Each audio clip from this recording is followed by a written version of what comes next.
A fine automobile is something to be admired, respected, even adored. It's an extension of you. You love your car so much, you want to share your most intimate moments with it. Well, now, you can. Introducing the new Mercury Mistress, the world's first car that you can actually have sex with.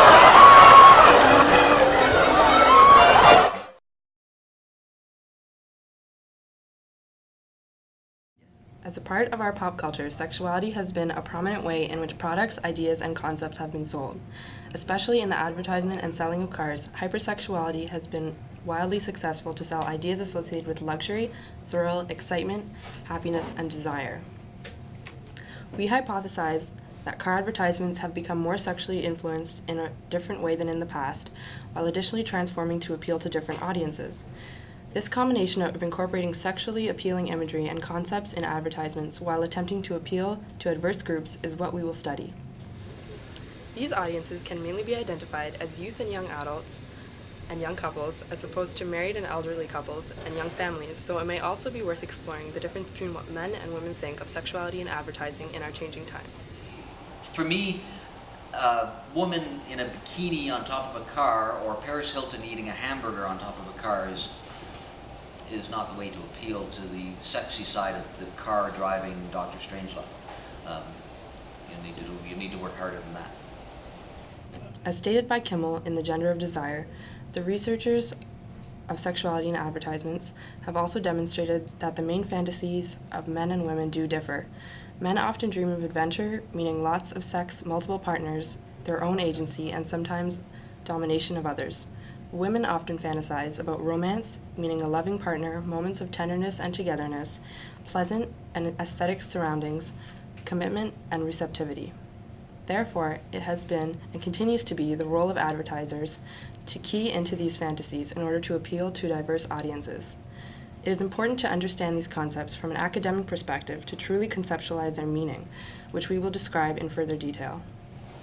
Well, sexuality in car ads is anything that refers to the erotic subliminally or by design or by intent.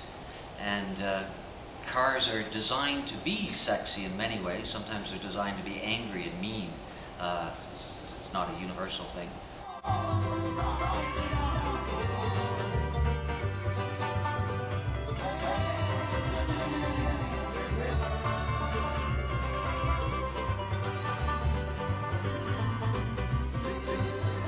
Sex sells, and the car advertising industry isn't any different from any other industry. Over the years, you can see how car advertisements have progressed in terms of using sexuality in them. Back when car advertising started, the car ads were mostly in black and white, as color print wasn't out yet, and they mostly features a lot of text that described the car and the different features and tried to sell you a lifestyle as to why you should buy the car. Now, over the years, they started to incorporate sexuality. They would put the car, text, and the woman in the same ad.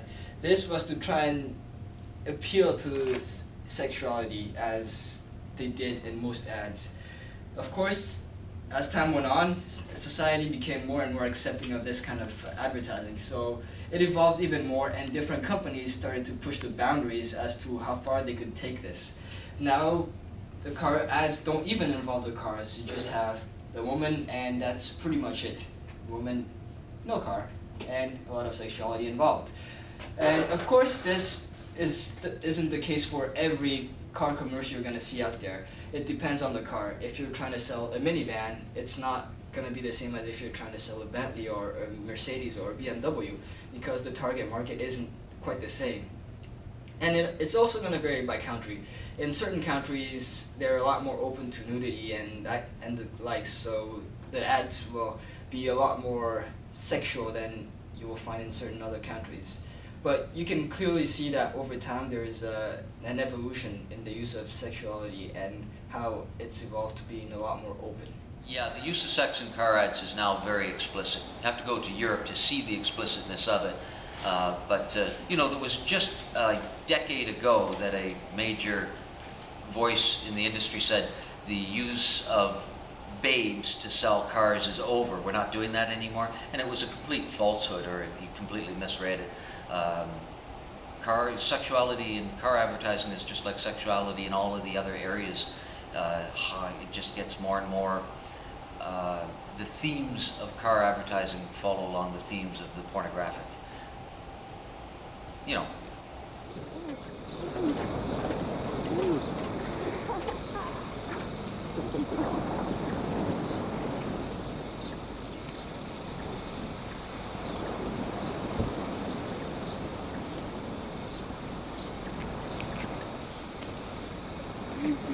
Car advertisements have changed and evolved over the years, ranging from different stages, such as using men to sell a car to using the sex appeal of a woman in order to sell a car.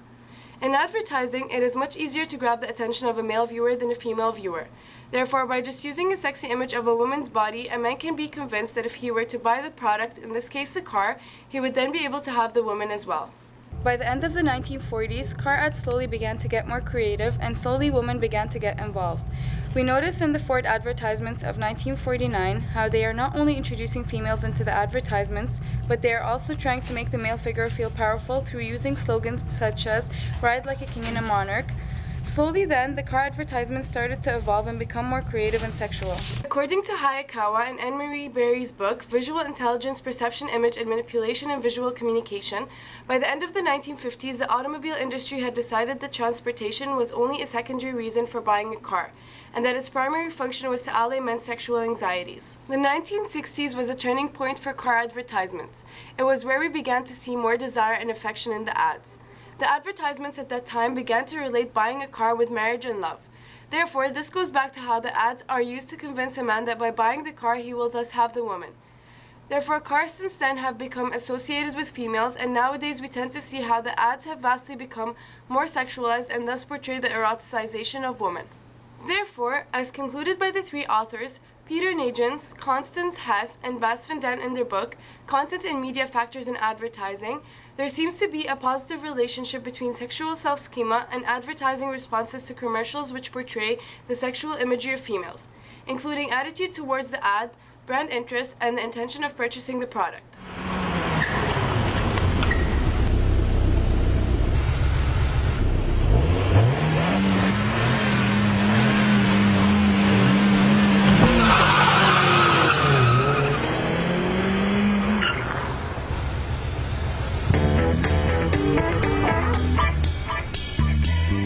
Nuevo Seat Panda, a tu ritmo.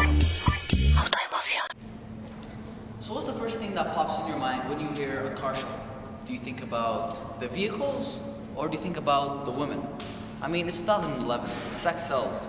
And how else can you capture the public's attention, right?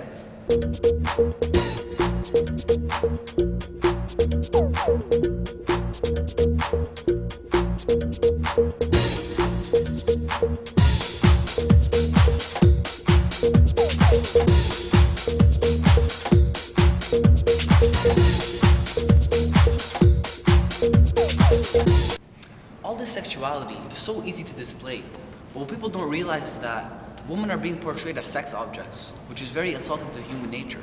And men also. They're being displayed as perverts. According to a survey, over 4,000 women for Tesco Personal Finance claim that the sexiest car that a man should drive is the Aston Martin. Why the Aston Martin? Maybe because James Bond drove it in his movie. And James Bond has sex with a lot of women. Do you not see the correlation? Honey, I just had the ride of my life. Really smooth, great looking, amazing body. And the size, I couldn't take my eyes off of it. It was so much bigger than I expected. With a powerful 1.8-liter engine, heaps of room, and extra comfy seats, the all-new Nissan Tita makes you feel really, Oh, yeah. really good inside. We now live in a world where there's less sexualized advertisement in relation to cars. There are more manufacturers, and most cars aim at being more emotional than erotic. Most car advertisement is for family, casually social, and for duty purposes. The era of erotic car art is fast fading away in the business strategy, except in the exotic sports cars. In future, most advertisements are moving into a world of 3D use, Android smartphones, and the introduction of robots for car sales.